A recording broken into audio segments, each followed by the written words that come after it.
A color space transform can turn flat log footage into a clean starting point in seconds. The first thing you have to do is to go to Project Settings. There you should go to Color Management. And here I recommend setting color science to DaVinci YRGB.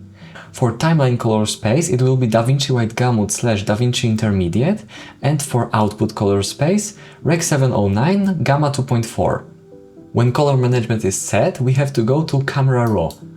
And here we should choose Blackmagic RAW, then Decode using Project, and here you have to set color space and gamma to DaVinci Wide Gamut and DaVinci Intermediate.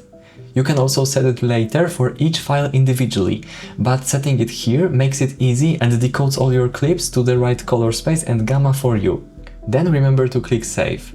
If you want to make sure that everything is set correctly, you can go to Camera RAW tab, and here you should see those settings, so Project and DaVinci Wide Gamut and DaVinci Intermediate. Those are the most important things you should check. If you would like to change ISO, highlight recovery or color temperature, you can always do it by changing from project to clip. As you can see, the footage straight out of the camera is really washed out and there is not a lot of contrast at all. Now you could just add contrast and saturation and call it a day, but that's not the best approach. To add color space transform, I recommend you adding at least one more node and then move it to the back. Then open Effects tab. From the list, choose color space transform and drag it to your node.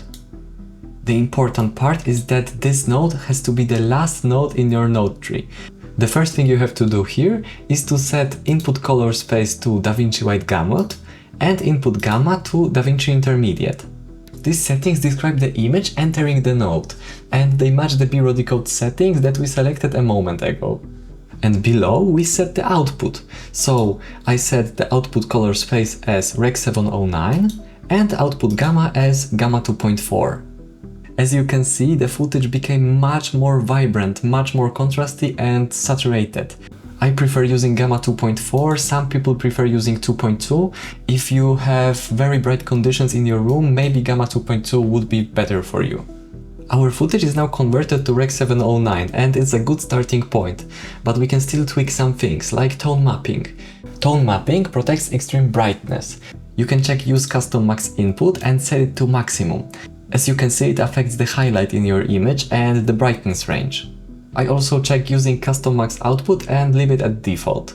Then we can also choose Gamut Mapping, and here I recommend setting Saturation Compression. It stops very intense colors from breaking when they no longer fit inside Rec.709. With the CST enabled, the footage is now converted correctly, but remember that it's still not a finished grade. Click here to see my complete BRAW color grading workflow. If it helped you, leave a like and subscribe to not miss another tutorial. Thanks for watching and remember, let your films be shot by reality.